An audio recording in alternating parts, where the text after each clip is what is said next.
सबसे पहले सुप्रभात आपको and good morning to everyone. TCS जो आईटी जायंट कंपनी है उस पर मिक्स्ड रिएक्शन देखने को मिले हैं ब्रोकरेजेस के। नंबर्स आए Q4 के, वहीं सीएलएसए, गोल्डमैन सैक्स, जेपी मॉर्गन जैसे ग्लोबल ब्रोकरेजेस काफ़ी बुलिश नज़र आ रहे हैं। और टारगेट प्राइस देखिए, जेपी मॉर्गन की तरफ से 3150 तक के टारगेट प्राइस आए हैं, यानी कि 21% का अपसाइड पोटेंशियल टीसीएस में नज़र आ रहा है। वहीं कुछ ब्रोकरेजेस थोड़े कॉशियस भी हैं और नेगेटिव साइड पर भी व्यू आए हैं, लेकिन जो पलड़ा भारी है वो बुलिश साइड का ही है, तो वो पहले समझ लेते हैं। Q4 नंबर्स उनका मानना है कि लार्जली इनलाइन रहे हैं और सबसे बड़ी पॉजिटिव बात ये रही कि स्ट्रॉन्ग डील विंस और एआई ग्रोथ ने सपोर्ट किया है।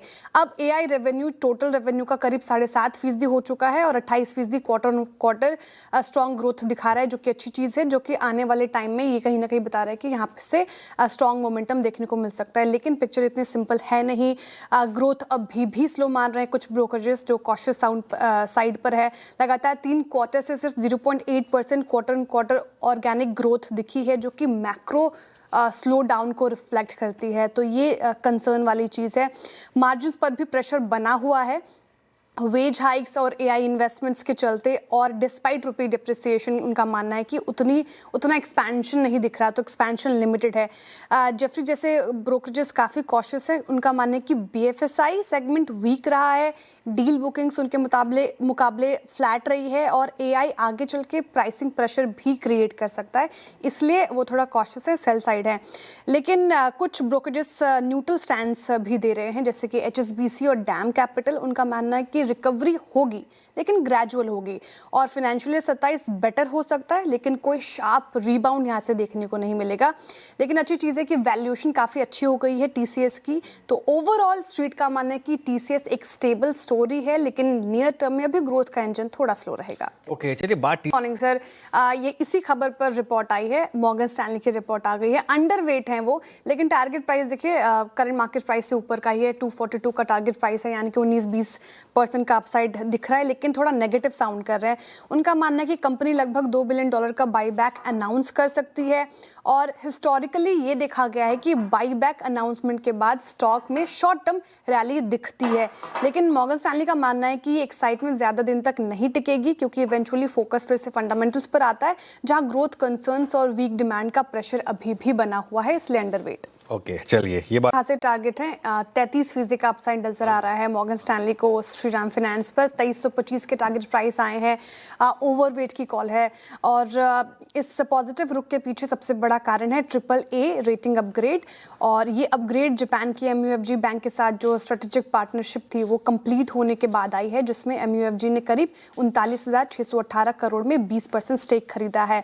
अच्छा, इस पार्टनरशिप से कंपनी का जो कैपिटल स्ट्रेंथ है वो काफ़ी मजबूत हो जाएगा और नेट वर्थ 1 लाख करोड़ से भी ज़्यादा हो चुका होगा, और इसका सीधा असर पड़ेगा फंडिंग कॉस्ट पर। साथ ही पीयर्स के मुकाबले जो फंडिंग गैप था वो भी अब धीरे धीरे कम होगा, और सबसे अच्छी चीज़ मॉर्गन स्टैनली मान के चल रहे हैं कि स्ट्रक्चरल बदलावों में ये होगा कि सीधा फायदा रिटर्न ऑन एसेट्स पर पड़ेगा, आगे चलकर और बेहतर हो जाएगा, इसलिए श्रीराम फाइनेंस आपके रडार पर होना चाहिए। ओके, श्रीराम फाइनेंस पसंद आ रही है ब्रोकरेजेस को, लेकिन कुछ चैलेंजेस भी देख रहे हैं वो, इसलिए न्यूट्रल की कॉल रखिए। हालांकि टारगेट प्राइस ठीक ठाक है 7,827 के करीब, तो यानी कि 10% का अपसाइड।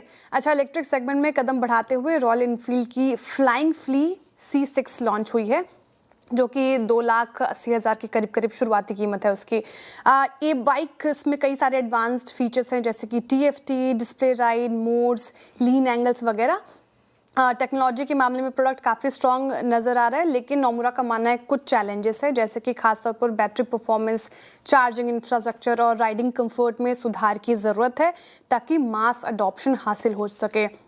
अभी फिलहाल पूरी तरीके से रेडी नहीं है ये स्केल होने के लिए भारतीय बाजार में, इसलिए न्यूट्रल के स्टैंड्स। नहीं, ये डिजाइनर निफ्टी के टारगेट नहीं बताए उन्होंने, लेकिन सीएलएसए कंस्ट्रक्टिव हो गए हैं। अब 18 महीने के बाद वो काफ़ी कंस्ट्रक्टिव हो रहे हैं इंडियन मार्केट्स पर, और उनका मानना है कि मैक्सिमम पेन पॉइंट जो है वो खत्म हो चुका है। वैल्यूएशन अब 10 साल के एवरेज के नीचे है, जिससे रिस्क रिवॉर्ड रेशियो काफ़ी अट्रैक्टिव होता है, इसलिए कुछ बदलाव किए उन्होंने अपने पोर्टफोलियो में। फाइनेंशियल्स पर ओवरवेट हैं और IT सेक्टर पर अंडरवेट का है।